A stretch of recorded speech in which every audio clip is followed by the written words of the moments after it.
എൻ്റെ വേദനയൊക്കെ കുറച്ച് കുറവുണ്ട്, സ്റ്റിച്ചൊക്കെ ഉണങ്ങി വരുന്നു. സത്യത്തിൽ എവിടെയാണ് നിങ്ങളുടെ ഓപ്പറേഷൻ കഴിഞ്ഞത്? മുകളിലോ താഴെയോ? സ്റ്റിച്ചൊക്കെ ഉണങ്ങി എന്നൊക്കെ പറയുന്നു. എന്നാൽ നിങ്ങളുടെ ട്രാൻസ്ജെൻഡർ കമ്മ്യൂണിറ്റിയിലുള്ള ആൾക്കാർ തന്നെ പറയുന്നു ഇതിനൊക്കെ ഒരു പ്രൊസീജിയറും കാര്യങ്ങളുണ്ട് എന്ന്. അത് ശരിയാ, എടുത്തോ പിടിച്ചോ എന്ന് പറഞ്ഞുകൊണ്ട് ചെന്നിട്ടുണ്ടെങ്കിൽ എന്തെങ്കിലും സർജറി കാര്യങ്ങൾ നടക്കുമോ? നടക്കില്ല. നിങ്ങളുടെ സർജറി കഴിഞ്ഞു എന്നും പറഞ്ഞുകൊണ്ട് നിങ്ങളിങ്ങനെ ഓരോ കണ്ടന്റ് ഇട്ടുകൊണ്ടിരിക്കുകയാണ്. ഇപ്പം ഇന്ന് രാവിലെ എഴുന്നേറ്റ് നടക്കാൻ ഇറങ്ങിയതാണ്, അങ്ങനെ നടന്നു വരുന്നു, ആഷിയുണ്ട് കൂടെ. ഇതിലെ ഏറ്റവും വലിയ കോമഡി എന്താണെന്നുള്ളത് ഒന്ന് കണ്ടു നോക്കുക. അപ്പോൾ തന്നെ നമ്മളെ നെയ്ബർ സ്മിത ചേച്ചി വന്നിട്ടുണ്ടായിരുന്നു. കുറച്ച് നേരം ചേച്ചിനോട് സംസാരിച്ചു. ചേച്ചിയോട് പറഞ്ഞായിരുന്നു ഇന്ന് രാവിലെ ബ്രേക്ക്ഫാസ്റ്റ് ഞാൻ ഉണ്ടാക്കി കൊണ്ടുവരാൻ കേട്ടോ. ഒത്തിരി സന്തോഷം. ഇതേപോലത്തെ നെയ്ബേഴ്സൊക്കെ നിങ്ങൾക്ക് ഉണ്ടോ? അയൽപക്കത്തെ സ്മിത എന്ന് പറഞ്ഞ ചേച്ചി ഇഡലിയും സാമ്പാറും ചമ്മന്തിയും ഒക്കെ കൊണ്ട് കൊടുത്തു എന്ന് പറഞ്ഞു.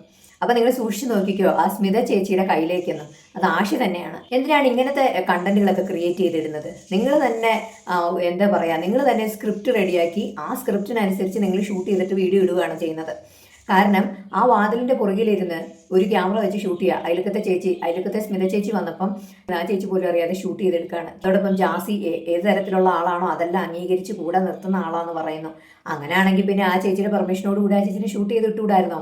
എന്തിനാണ് കതവിൻ്റെ മറവിൽ നിന്നിട്ട് ഒരു ക്യാമറ വെച്ച് ഷൂട്ട് ചെയ്യുന്നത്? അതുമാത്രമല്ല, ഈ വീഡിയോയുടെ അവസാനം എത്തുമ്പോൾ നമുക്ക് മനസ്സിലാവും ഇവർ രണ്ടുപേരും അങ്ങോട്ടും ഇങ്ങോട്ടും ഇഡലിയൊക്കെ വാരി കൊടുക്കുന്നുണ്ട്, ഈ പൂ പോലത്തെ ഇഡലി. ആ സമയത്ത് ഷൂട്ട് ചെയ്യുന്ന വേറെ ആൾക്കാരാണ്. അപ്പോൾ ഈ വീഡിയോ ഒക്കെ ഷൂട്ട് ചെയ്യാൻ നിങ്ങളുടെ കൂടെ ആളുണ്ട്, അതൊന്നും ഒരു പ്രശ്നമുള്ള കാര്യമല്ല. പക്ഷെ നിങ്ങൾ ഇമ്മാരി ഒരു നീല നൈറ്റിയും വെള്ളത്തോർത്തും തോളയിലിട്ടുകൊണ്ട് നടക്കുന്ന ഈ വീഡിയോസൊക്കെ മറ്റുള്ളവരിലേക്ക്, ഈ കണ്ടന്റുകളൊക്കെ മറ്റുള്ളവരിലേക്ക് കൊടുക്കുമ്പോൾ നിങ്ങളെ ജനിപ്പിച്ച അമ്മയെ കൂടിയാണ് ഇൻസൾട്ട് ചെയ്യുന്നതെന്ന് ഓർക്കുക. നിങ്ങൾക്ക് ഗർഭമുണ്ട്, നിങ്ങൾക്ക് അതുണ്ട്, നിങ്ങൾക്ക് മറ്റതുണ്ട് മറിച്ചതുണ്ടെന്നും പറഞ്ഞ് നിങ്ങളൊരു സ്ത്രീയായി മാറുക. അതിനുശേഷം നിങ്ങൾ നൈറ്റ് ഇട്ടുകൊണ്ടുള്ള ഈ മാതിരിയുള്ള കണ്ടന്റുകളൊക്കെ ഇടുക. എന്താണ് ജാസി ഉദ്ദേശിച്ചത്? എന്തായാലും ഒരു സ്മിത എന്ന് പറഞ്ഞ ഒരു ചേച്ചിയുടെ പേരും പറഞ്ഞ ഒരു മതസൗഹാർദ്ദ രീതിയിൽ അങ്ങോട്ട് കണ്ടന്റ് ക്രിയേറ്റ് ചെയ്യാന്ന് വിചാരിച്ചോ? അത്തരത്തിലുള്ള ചിന്താഗതിയിലാണോ ഇപ്പോൾ ഇങ്ങനത്തെയൊക്കെ വീഡിയോ ഇടുന്നത്? എന്തായാലും നിങ്ങൾ പൂർണ്ണമായിട്ടൊരു സ്ത്രീ ആയതിനു ശേഷം നിങ്ങൾ ഇതൊക്കെ ചെയ്യുവാണെങ്കിൽ നമുക്ക് ആർക്കും ഒരു കുഴപ്പമില്ല. പക്ഷേ ഈ വേഷം കെട്ടുകൾ, മറ്റുള്ളവരെ കളിയാക്കുന്ന രീതിയിൽ ആ എക്സ്പ്രഷനിൽ നടക്കുന്ന രീതി, വയറ് താങ്ങി പിടിച്ചുകൊണ്ട് നടപ്പ്, ഇത് നിങ്ങൾ മറ്റുള്ളവരെ കളിയാക്കുന്ന പോലെയാണ് തോന്നുന്നത്.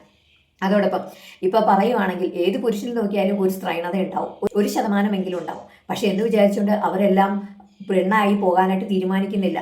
അതൊക്കെ അക്സെപ്റ്റ് ചെയ്തിട്ടാണ് പോകുന്നത്. ഏത് പെണ്ണിനെടുത്ത് നോക്കിയാലും ചില പെണ്ണുങ്ങളിൽ പുരുഷന്മാരുടേതായ ഇതുണ്ടാവും. എന്ന് വിചാരിച്ചുകൊണ്ട് അവരെല്ലാം ഞാൻ പുരുഷനാണ് നാളെ തൊട്ടെന്ന് പറഞ്ഞ് നടക്കുന്നില്ല. അതെല്ലാം അക്സെപ്റ്റ് ചെയ്താണ് മുമ്പോട്ട് പോകുന്നത്. എന്നാൽ കുറച്ച് പേര് എന്ത് ചെയ്യും, അത് ഞങ്ങൾക്ക് പറ്റില്ല, ഞങ്ങൾക്ക് ഇതാണ് ഇഷ്ടം എന്ന രീതിയിലാണ്. അങ്ങനെയാണ് ഈ ട്രാൻസ്ജെൻഡർ കമ്മ്യൂണിറ്റിയിലുള്ള ഇതൊക്കെ ഉണ്ടാകുന്നത്. അങ്ങനെയല്ലേ? ഇപ്പം നിങ്ങളിൽ സ്ത്രൈണത കൂടുതലാണ്, നിങ്ങൾ ആ വഴിക്ക് പോകൂ, ഓപ്പറേഷനൊക്കെ ചെയ്ത് പൂർണ്ണ സ്ത്രീയായി മാറൂ.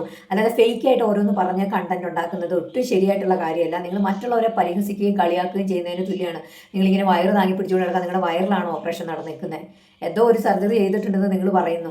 അത് എന്ത് സർജറിയാണെന്ന് ആർക്കും അറിയത്തില്ല. അതോടൊപ്പം നിങ്ങളുടെ നടപ്പ്, എടുപ്പ്, നിങ്ങൾ ഭക്ഷണം കഴിക്കുന്ന രീതി എല്ലാവരെയും കളിയാക്കിക്കൊണ്ട് ചെയ്യുന്ന പോലെയാണ് നമുക്ക് ഫീൽ ചെയ്യുന്നത്. അപ്പോൾ ഒന്നിനെ നിങ്ങളൊരു സ്ത്രീയായി കംപ്ലീറ്റ് ആയിട്ട് മാറിയതിന് ശേഷം ഇമ്മാതിരി വീഡിയോ ഒക്കെ ഇട്, ആൾക്കാർ കാണും, കൈയടിക്കും. കാരണം ട്രാൻസ്ജെൻഡർ എന്ന് പറയുന്നത് ആദ്യമായിട്ട് ഉണ്ടായതൊന്നും അല്ലല്ലോ. നിങ്ങളല്ലല്ലോ ഈ ലോകത്തെ ആദ്യത്തെ ട്രാൻസ്ജെൻഡർ ആണോ? അല്ല, ഒരുപാട് പേരുണ്ട്, നമ്മൾ ഇഷ്ടപ്പെടുന്ന ഒത്തിരിയും പേരുണ്ട്. അവരുടെ വീഡിയോസൊക്കെ ഞങ്ങൾ കാണാറുണ്ട്. എത്ര രസകരമായ വീഡിയോസൊക്കെ ഇടുന്നവരുണ്ട്. അതൊക്കെ കണ്ട് പൊട്ടി പൊട്ടി ചിരിക്കാറുണ്ട് ഒരുപാട് പേര്. എന്ന് വിചാരിച്ച് അവരെ ആരെയും അംഗീകരിക്കാതെ ഇരുന്നിട്ടുണ്ടോ? ഇല്ല. പക്ഷെ നിങ്ങൾ ഈ കാണിക്കുന്ന കോപ്രായൊന്നും അംഗീകരിച്ച് തരാൻ പറ്റില്ല. ഒരു നീല നൈറ്റി മേടിച്ചൊരു വെള്ളത്തോർത്തും തോളയിലിട്ട് എന്ത് കോപ്രായം കാണിക്കാമെന്ന് കരുതാതെ ജാസി, ഒന്നില്ല നിങ്ങൾ എന്ത് സർജറി ചെയ്തേന്ന് പറയുക. ഇല്ല എങ്കിൽ ഇതൊന്നും ചെയ്യാൻ പറ്റത്തില്ല എങ്കിൽ പൂർണ്ണമായിട്ട് ആ രീതിയിലേക്ക് മാറുക. അല്ലാതെ ഈ ഫേക്ക് ആയിട്ടുള്ള ന്യൂസുകൾ മറ്റുള്ളവരിലേക്ക് പ്രചരിപ്പിക്കുകയും ഫേക്ക് ആയിട്ടുള്ള കാര്യങ്ങൾ പറഞ്ഞ് അതൊരു കണ്ടൻ്റാക്കി അത് വീഡിയോ ആക്കി നല്ല രസിച്ച് പോകാമെന്ന് കരുതുകയും ചെയ്യാതെ അതൊട്ടും ശരിയായ കാര്യമല്ല. എന്തായാലും മറ്റൊരു വീഡിയോയിൽ ഉടനെ കാണാം. ബൈ.